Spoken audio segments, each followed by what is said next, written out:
Hi friends, இன்றைக்கி நம்ம வீட்டில் என்ன சமையல் பார்த்துடலாம். சாதம்.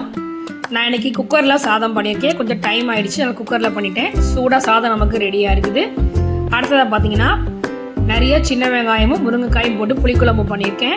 ஸோ அந்த முருங்கைக்காய் போட்டு புளிக்குழம்பு பண்ணுறப்ப ரொம்பவே டேஸ்ட்டாக இருக்கும். நீங்கள் நாளைக்கு கூட அதை வச்சு சாப்பிடலாம், ரொம்ப ரொம்ப நல்லாயிருக்கும். அடுத்ததாக பார்த்தீங்கன்னா சைடிஷாக நான் அரைக்கீரை வாங்கிட்டு வந்தேன். ஸோ அரைக்கீரை மசியல் பண்ணியிருக்கேன்.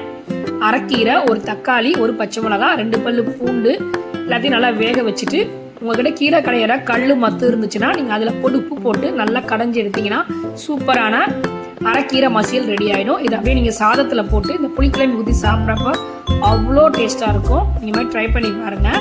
அது மாதிரி வீக்லி ட்வைஸ் கண்டிப்பாக கீரை எடுத்துக்கோங்க. நிறைய அயன் சத்து இருக்குது. ஸோ அரைக்கீரை நிறைய அதனால பாதி மசியலும் பாதி பொரியலும் பண்ணிட்டேன்.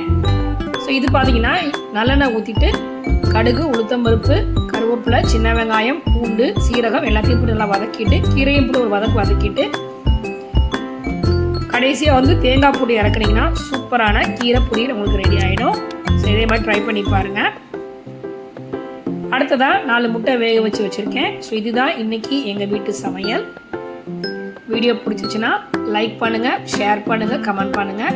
மறக்காமல் மாஸ் குக்கிங்க்கு சப்ஸ்கிரைப் பண்ணுங்கள், பெல் ஐக்கானை கிளிக் பண்ணுங்கள். Bye friends.